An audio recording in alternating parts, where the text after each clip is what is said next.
Macpela, que eu falei antes, é a primeira propriedade que ele adquire, é a cova de Macpela, lá em Efron, onde ele enterrou Sara e viveu como peregrino ali, né? Mais tarde, pela Bíblia, como uma sepultura posteriormente utilizada pelo patriarca e seus descendentes. Então, a cova de Macpela ficou sendo de Abraão e seus descendentes que eram enterrados ali.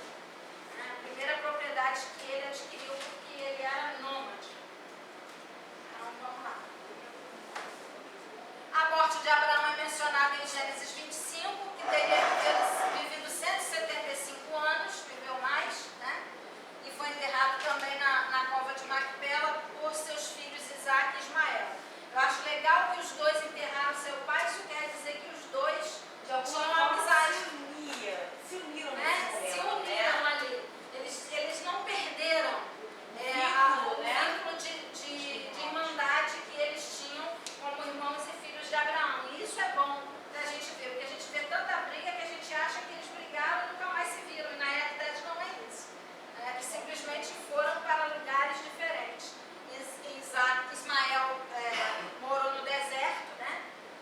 Se não me engano foi flecheiro. E Isaac já morreu, se especializou na arte da guerra e o Isaac se especializou, no caso, como pai, na arte da agricultura. Isso, né? Deixou a sua herança, aí já falei, né? Deixou a sua herança para Isaac. Isaac com 60 anos, mais ou menos, que Abraão... Peraí, deixa eu ler direito, senão eu me perco. Deixou toda a sua herança para Isaac, guardando apenas os presentes para os filhos que eu falei, né? De Agar e de Quetura, considerando que seus netos Jacó e Esaú nasceram quando Isaac teria 60 anos. Os dois nasceram. Abraão deve ter convivido com os netos pelo período mais ou menos de 15 anos, né? Embora o livro de Gênesis nada relate sobre o assunto. O judaísmo considera Abraão como fundador da nação hebraica. O islamismo também menciona a existência de Abraão, o nome de Ibrahim, como o ancestral dos árabes por meio de Ismael.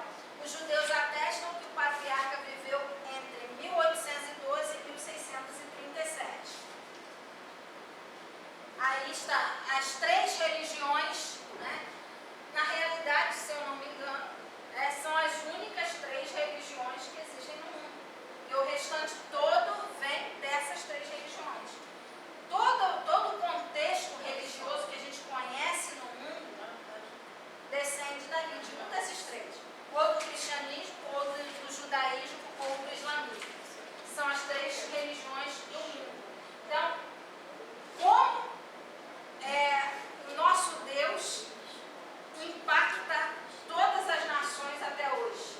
Embora com muita coisa errada, mas sempre você vai ver o dedinho do judaísmo, do cristianismo, dentro das religiões e até do islamismo. Essas três religiões são as religiões abraâmicas, chamadas abraâmicas, que influenciam o mundo até hoje.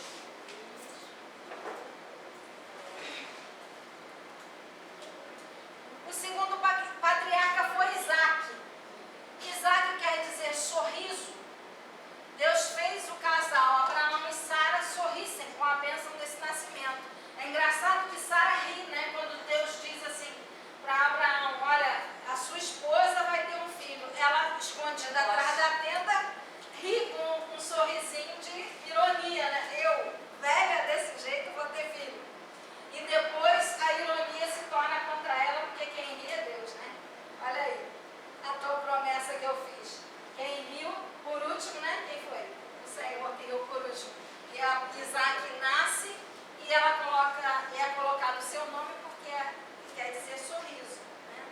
Não só de Abraão, Deus acaba escolhendo o nome da criança, né, exatamente para o deboche dela. Justamente, né? O sorriso, quem riu por último foi Deus e foi o melhor.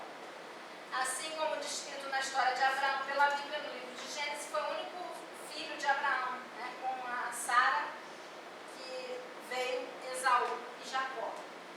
O pai gostava de Esaú, né? E Sara gostava de quem? Jacó. Engraçado é que Deus fala para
entra o que eu falei ao contrário, né? Abraão errou e Deus permaneceu com ele, por causa do coração de Abraão. Esaú errou e Deus diz, olha, amei a Jacó e aborreci a Esaú. Você lê isso lá em Hebreus, mas lê também no Velho Testamento, que eu não lembro aonde agora. Então, amei a Jacó por quê? Porque Jacó valorizou aquilo que ele não valorizou. Jacó valorizou a promessa. Jacó valorizou aquilo que Deus tinha dado a Abraão e a Isaac. E Esaú não valoriza. Ele faz tudo ao contrário daquilo que Deus gostaria que ele fizesse. Por isso Deus diz, aborreci Esaú. Deixa eu passar. Isaac morre aos 180 anos, né? Tornando-se patriarca de vida mais longa. Quando Isaac tinha 40 anos, após a morte de Sara, Abraão enviou seu servo Eliezer. Isso aí é antes dele casar, né? Que a gente já sabe, conhece a história? Sim. Tem alguém que não conhece? Isaac precisa se casar. Abraão manda Eliezer buscar uma esposa para ele lá na terra dos seus descendentes, lá da sua geração. E Eliezer faz um pacto com Deus de Isaac, né? E ele fala assim, Senhor, se a mulher que vier ao meu encontro e der de beber a mim e aos meus camelos, né? Essa será aquela que o Senhor escolheu. E Deus honra a oração de Eliezer e Rebeca vem e ela serve aos dois, né? Serve a ele e mais ao seu gado, aos seus camelos, e ele entende que ela é a esposa que Deus separou para Isaac. E vai até o seu pai e chama e traz Rebeca consigo. Realmente uma moça prestimosa, né? Rica, dando de beber a caminho. É verdade. Jacó, irmão gêmeo de Esaú, filho de Isaac e Rebeca, neto de Abraão. Tem uma ênfase na Bíblia. Deixa eu ver. Destinação. Deixa eu achar aqui. Aqui. Após Deus revelar a Rebeca sobre as duas nações que viriam do seu ventre, nascem Esaú e Jacó. Seus descendentes foram os edomitas e os israelitas, respectivamente. Jacó com suas esposas Leia e Raquel e suas concubinas Bila e Zilpa teve 12 filhos: Rúben, Simeão, Levi, Judá, Dan, Naftali, Gade, Azer, Issacar, Zebulon, José e Benjamim. Teve ainda uma filha com o nome de Diná. A gente quase não ouve falar, né? Da Diná. Teve um probleminha básico, né? Ali, então, apesar de que não é o problema dela, que não é muito falada, mas simplesmente pelo fato da mulher não ser valorizada por ser mulher, não era contada, eram só os homens. Então, os homens eram contados naquela época e os 12 filhos de Jacó que são contados e são as tribos. Mais tarde a gente vai ver que não são todos, que são chamados no nome da tribo. Mas esses filhos que são a geração de Jacó. Esses filhos, Jacó, todo mundo passa, né? Não tem jeito. Jacó teve que passar por aquilo que ele precisava para entender quem era o Deus dele. Ele teve que passar, assim como ele usurpou aquilo que era do irmão, que foi errado, assim como ele tirou do seu irmão, lá na frente o seu sogro tira dele. Ele ama Raquel, e quando vai casar, na noite de núpcias, recebe recebe o que ele não queria. E ele, quando acorda pela manhã, e vê, meu Deus, o que eu fiz, né? O que é isso aqui? Fui enganado. Enganei e fui enganado. Mas ele não desiste. O gostoso disso é ele ver que ele não desiste. Ele trabalha mais 7 anos por Raquel, só que ele recebe Raquel antes, tá, gente? Ele não fica trabalhando 7 anos. Ele não fica trabalhando 7 anos para depois ter Raquel, não. Ele tem Raquel logo após Leia. Mas só que ele trabalha, pode ler lá. Só no seu capítulo agora que não consegue ler. Eu ainda não li esse. Ele recebe, eu acho, não sei se é uma semana depois, é pouco tempo depois. Ele recebe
Pai diz. Eu estarei fazendo a tua vontade. Eu estarei conforme a tua vontade. Então, porque ele fez um voto com Deus lá, Deus honrou o voto dele.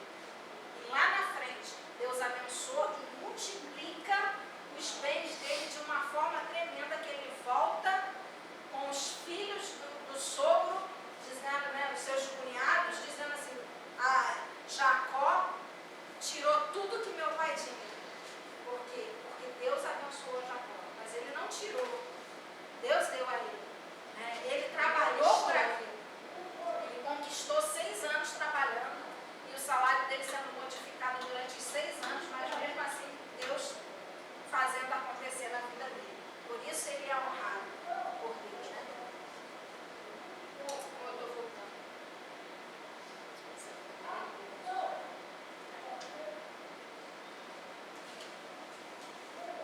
Já falei sobre isso.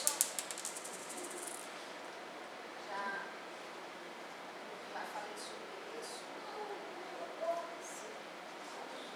Acabei de falar, né? Existem leis espirituais e uma delas é a lei da semeadura e da colheita, ou seja, o que você planta, você colhe. Jacó plantou, né? Não poderia deixar de colher o que ele plantou. Oi, da onde? Aqui no versículo, Gênesis 29, capítulo 29, versículo, fala que ele deu a... Fala, pode abrir aí. Deu? Fala. 29, Gênesis 29. 29 e 27. Gênesis 29, Ele fala assim, cumpre a semana desta, então te daremos também a outra. Ai, Deus, Nossa, que lindo. Pelo trabalho de outros 7 anos. Você vai dar ela, mas você vai ter que trabalhar. Depois de Leia. 29, o que, meu irmão? 29 e 27. 27.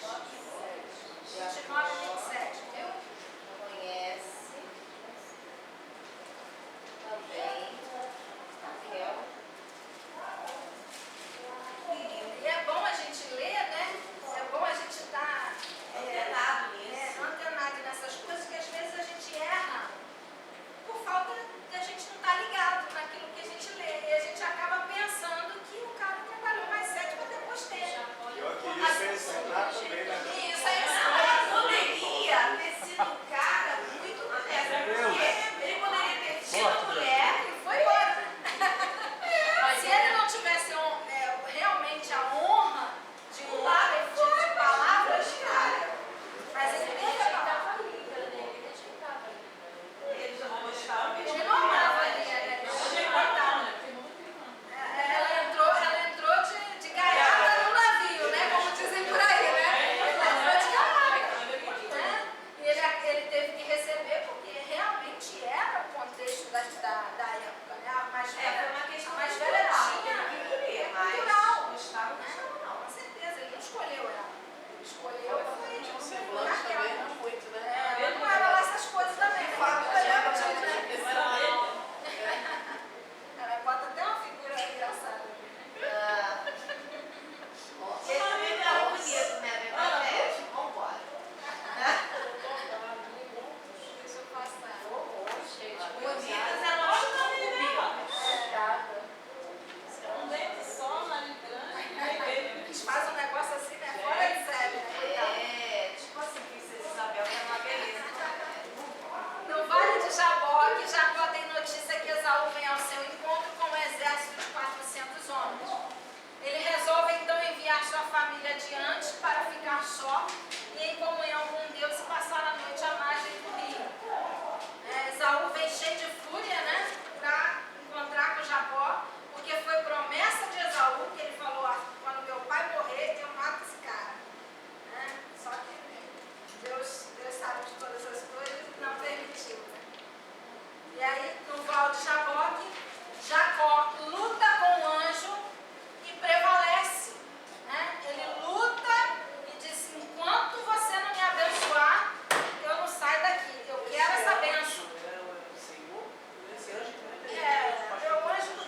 só um pedacinho do que tem na história.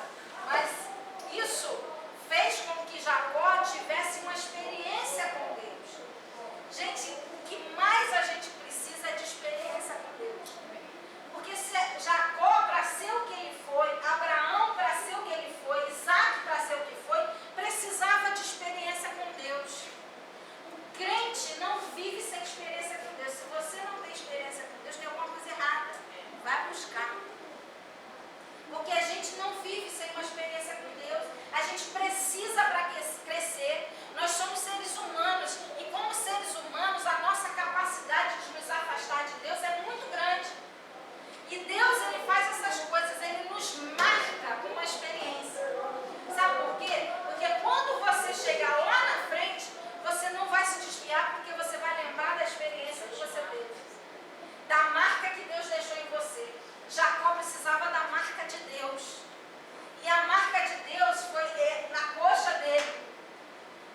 Não sei qual é a marca que Deus fez em você, que Deus vai fazer em você, mas em nome de Jesus eu profetizo uma marca. Amém? Amém? Porque Deus, ele espera isso da gente, porque a gente sempre vai lembrar.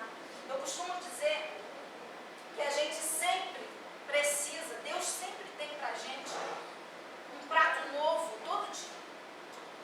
Ele tem uma comida fresquinha pra gente todo dia. Ele tem uma experiência nova. Deus não é Deus de comida requentada, amém? Quem lida aí? Amém. O pessoal, você não chegou depois, não sabe ainda, né? Mas, se tem líder aí, você precisa de comida fresca. Mas a experiência. Você precisa de experiência. E que assim, não retorna. Essa do anjo. Com certeza. São experiências únicas para cada pessoa. Sabe por quê? Porque a gente é diferente um do outro. E cada um tem a sua experiência com Deus.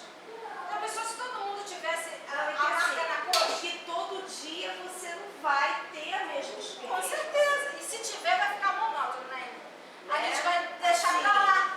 Porque Deus tem todo dia uma coisa nova. Ele não te manda um anjo todo dia, ele não te manda uma revelação todo dia. Ele manda algo novo todos os dias.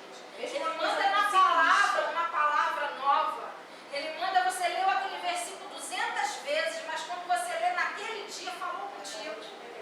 Ele manda coisa nova. Se você busca todo dia Deus tem coisa nova. Todo dia Deus te mostra. O problema é que a gente não busca como deveria. O problema é que a gente não deixa a família passar à frente e fica com Deus. A gente prefere ficar com a família. A gente, ao invés de falar, vai, que eu tenho meu canto aqui com Deus, a gente se junta. E aí a experiência se torna coletiva e às vezes nem tem. Por quê? Porque o nosso momento com Deus é essencial.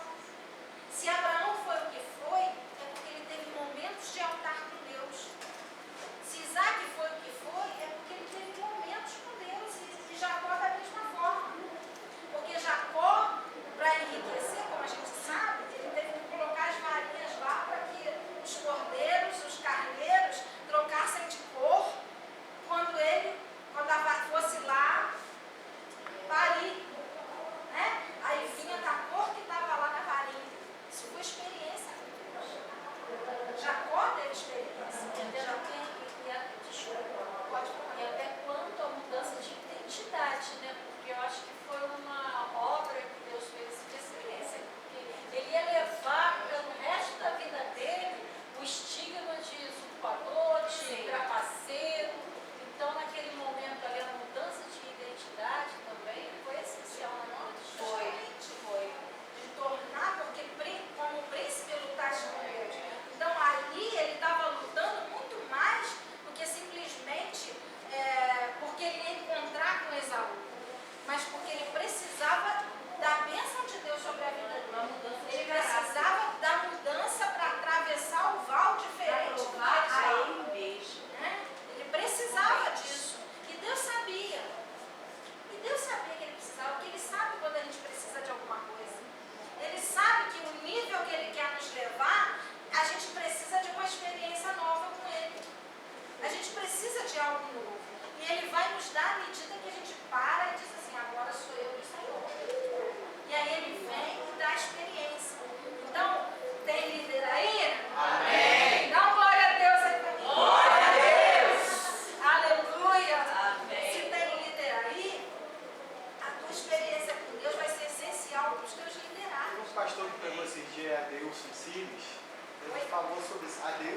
pastor que pregou esse dia.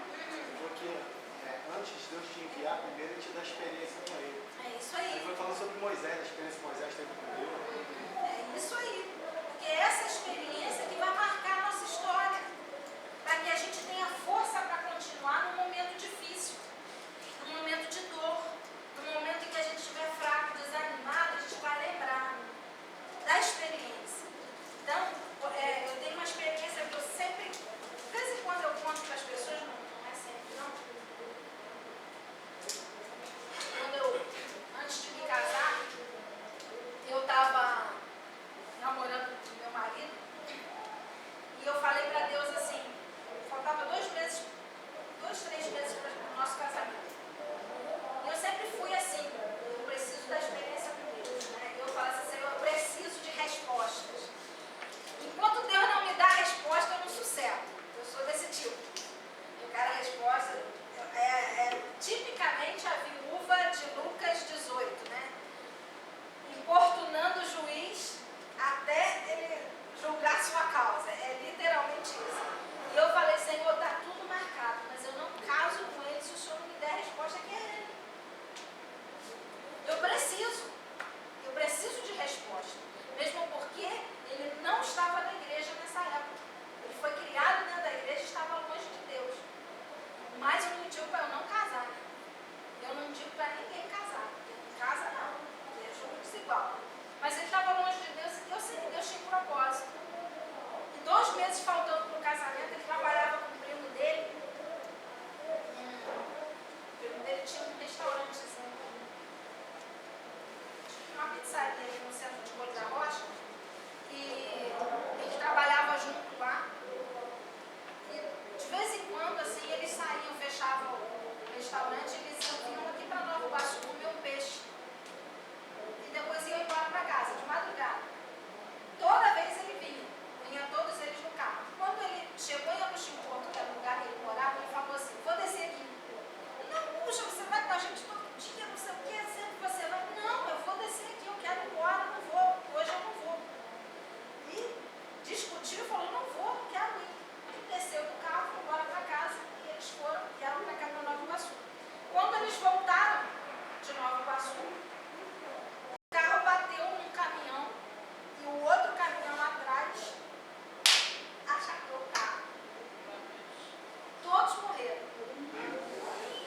Não sobrou um. Um ficou no hospital uns diazinhos, que era o motorista do filho dele, e depois faleceu. E quando eu cheguei na casa do meu marido, lá dos pais dele, que eu estava subindo a escada, é como assim, eu me vejo subindo aquela escada quando eu conto essa história.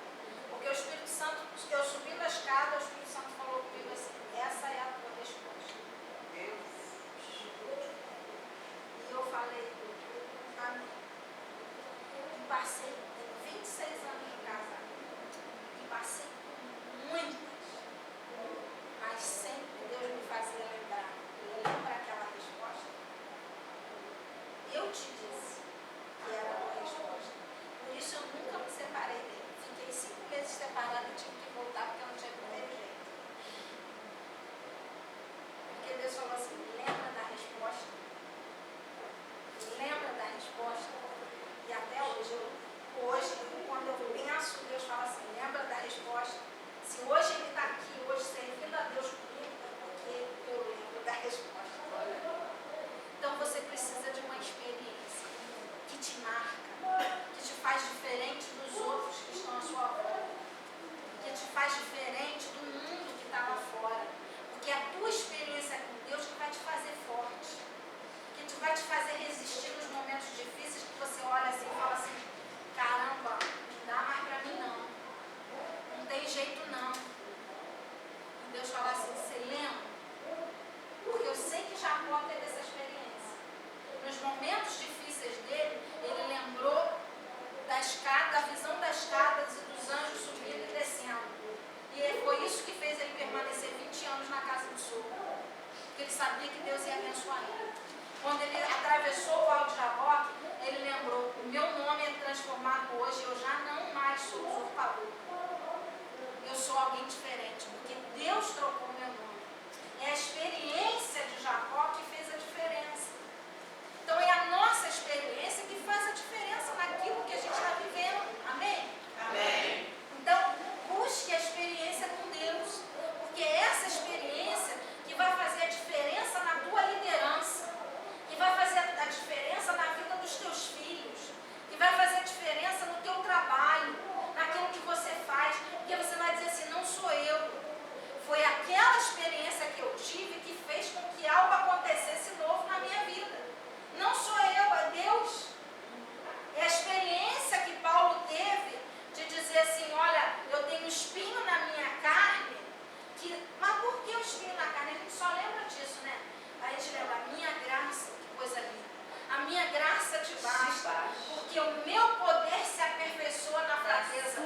Que fraqueza! Um pouquinho antes, diz assim, eu, pelas revelações que eu recebi, não sei se no corpo ou fora do corpo, mas para que eu não me ensoberbecesse, veio um espinho na minha cara. Foi para que Paulo não tivesse soberba, que o espinho na carne estava ali. Então a experiência faz com que a gente entenda que não somos nós. Se eu estou aqui hoje é porque foi Deus. E ele tinha marca. E ele tinha marca. Quando olhava, ele sabia que era Deus. Se ele se chamava Israel naquele momento, foi porque Deus fez. Porque senão ele continuaria Jacó. Então a nossa experiência é que nos muda o nome. A nossa experiência é que muda o nosso nível. A nossa experiência é que acrescenta-nos a fé. É a nossa experiência que faz a diferença. Então, se eu não tenho experiência com Deus, eu vou facilmente ser levada pela internet, pela pornografia. Facilmente eu serei levada à prostituição. Facilmente eu serei levada aos vícios. Facilmente eu serei levada a muitas coisas. Por quê? Porque eu não tenho experiência. E aí o diabo me engana. Mas quando eu tenho experiência, eu me lembro. Eu não posso fazer isso porque Deus me deu uma experiência que me marcou. Amém? Amém. Eu profetizo a marca de Senhor. Glória a Deus. Em nome de Jesus. A marca de Deus que vai transformar a tua história. Você já não mais vai ser como você era até hoje. Mas você vai ser diferente. Alguma coisa nova vai acontecer na tua vida. Glória a Deus. Vamos lá. Deixa eu ver se não me empolgo. Esaú também era filho de Isaac, vamos ver. É o irmão gêmeo de Jacó, a gente já sabe. Já falei, Esaú significa peludo. E Edom, né? A descendência dele é Edom. Significa no hebraico vermelho. Porque ele era ruivo e também por causa do guisado. Os edomitas são da região de Aca. Deixa eu ver aqui.